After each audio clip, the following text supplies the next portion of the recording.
এটা ভিডিঅ' লৈ আহিছোঁ আপোনালোকৰ কাৰণে কিছু নতুন কথাৰে। আৰু আজি মোৰ লগত আছে এগৰাকী বিশেষ মানুহ অৰুণিতা বৰ্মন। আৰু তাই মোৰ লগত এনেকুৱা এটা সময়ত আছিলে যিখিনি সময়ত মোৰ ফ্ৰেণ্ডৰ বহুত দৰকাৰ আছিলে হোষ্টেলত থাকোঁতে, যেতিয়া মই নীটৰ কাৰণে প্ৰিপেয়াৰ কৰি আছিলোঁ। আৰু আমি একেলগে বায়'লজি পঢ়িছিলোঁ। ৰাতি 12টা-1টা বজালৈকে আমাৰ এটা গ্ৰুপ বনি গৈছিলে, য'ত আছিলে অৰুণিতা, অৰুন্ধতী, আসমা, বহুত কেইগৰাকী মোৰ ফ্ৰেণ্ড আছিলে আচলতে সিহঁত। আৰু তাই এতিয়া আছে ৰিজনেল ডেণ্টেল কলেজত। আৰু বহুতে এইখিনি সময়ত BDSৰ বিষয়ে জানিব বিচাৰি আছে, কাৰণ এইবাৰ যিহেতু কাট অফো বহুত বেছি হৈছে, বহুতে BDS ল'ব। BDS এটা বহুত ভাল ব্ৰাঞ্চ হয়, তো বহুতৰ ছেকেণ্ড অপশ্যনত BDSৰ কথা বহুতে ভাবি থৈছে। গতিকে আজি আহক আমি কিছু কথা BDSৰ পৰা জানো। আৰু এয়া অৰুণিতা বৰ্মন। আহিবা, আপুনি ভালে আছেনে? আজি ইমান দিনৰ মূৰত আপোনাক লগ পাই মোৰ বহুত ভাল লাগিল। মোৰ খবৰ ভালেই। বাকী এতিয়া আমি আহিছোঁ কুৱেশ্যনৰ শিতানলৈ। তো প্ৰথমতে সোধোঁ যে যিহেতু আমাৰ ডেণ্টেল ছায়েন্সটো আমাৰ মেডিকেলৰ পৰা MBBSৰ পৰা বেলেগ কৰা হৈছে, তো তাৰ কাৰণটো কি? মানে কিয় আমাৰ BDSটো এটা বেলেগ এটা ক'ৰ্চ হয়, তাৰ বিষয়ে অকণমান কৈ দিয়া। একচুৱেলি MBBSৰ এডুকেশ্যন কাৰিকুলামত আমাৰ গোটেই হিউমেন বডিৰ ওপৰত ফ'কাছ কৰা হয়, যেনেকে ইণ্টাৰনেল মেডিচিনৰ পৰা জেনেৰেল চাৰ্জাৰী, হেল্থ ইছ্যুজ আৰু ডিজিজৰ ওপৰত বেছিকৈ গুৰুত্ব প্ৰদান কৰে। কিন্তু ক'বলৈ গ'লে ডেণ্টেল ছায়েন্সটো আমাৰ নিজৰ মাজতে এটা স্পেচিয়েলাইজ ফিল্ড হয়, যিটো স্পেচিয়েলি মানে আমাৰ অৰেল হেল্থৰ ওপৰত বেছিকৈ ফ'কাছ কৰে।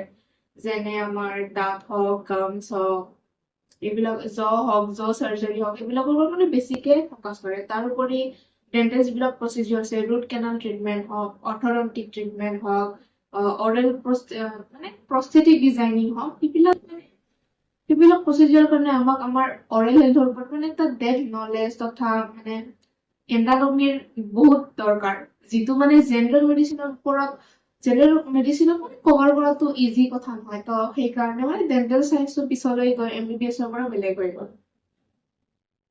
আমি যিহেতু MBBSত যেতিয়া আহোঁ, তেতিয়া এটা সপোন লৈ আহে বহুতে যে কোনোবাই হয়তো মেডিচিন বা চাৰ্জাৰী তেনেকুৱাকৈ MD কৰিব। ঠিক তেনেধৰণে আমি BDS কেৱল ৱৰ্ডটো জানো, তাৰপিছত কি পঢ়িব লাগে, তাৰ ব্ৰাঞ্চসমূহ কি আমি ভালদৰে নাজানো। মানে আমি সাধাৰণতে নাজানো, যেতিয়া BDS ক'ৰ্চটো লোৱাৰ আগতো বহুতে গম নাপায়। গতিকে তাৰ বিষয়ে অকণমান এক্সপ্লেইন কৰি দিয়া যে BDSৰ ব্ৰাঞ্চসমূহ কেনেকুৱাকৈ হয়। ক'বলৈ গ'লে ডেণ্টিষ্ট্ৰীত এতিয়ালৈকে 10টা ব্ৰাঞ্চ আছে। প্ৰথমতে আহিছে অৰ্থডন্টিক্স, এণ্ডডন্টিক্স, পেৰিয়ডন্টিক্স, পেডিয়াট্ৰিক, তাৰপিছত আহিলে oral pathology, oral radiology, oral maxillofacial surgery, cosmetic dentistry, public health and ডেণ্টিষ্ট্ৰী।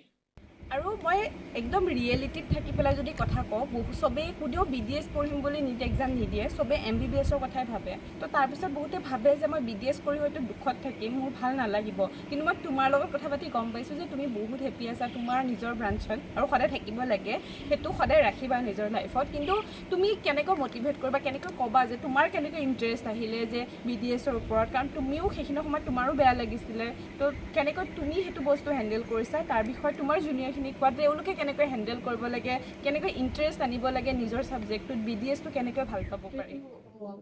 মোৰো ফাৰ্ষ্টতে মানে বেয়া লাগি আছিল যে মই MBBS নাপালো, BDS পালো। বাট পিছলৈ যেতিয়া মই পঢ়া আৰম্ভ দিলো, মানে নতুন নতুন বস্তু শিকা ষ্টাৰ্ট কৰিলো, ডেণ্টিষ্ট্ৰীত কাৰ্ডিং শিকিলো, তাৰপিছত বহুতো প্ৰেক্টিকেল ৰিলেটেড বস্তু শিকিলো, তেনেকে মানে ইণ্টাৰেষ্ট আহি গ'ল লাহে লাহে। আৰু নাওতো মোৰ পুৰা ইণ্টাৰেষ্ট বহি গৈছে।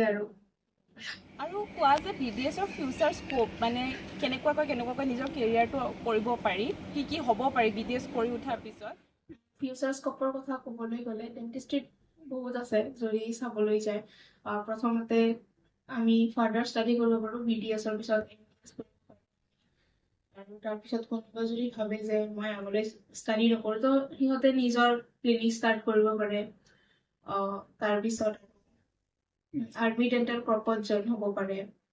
আৰু কোনোবাৰ যদি ৰবটিক্স বা টেকন'লজিৰ ওপৰত মানে ফাৰ্ডাৰ ষ্টাডি কৰাত ইণ্টাৰেষ্টেড হয়, তো ডেণ্টিষ্ট্ৰীৰ জৰিয়তেও কৰিব পাৰে।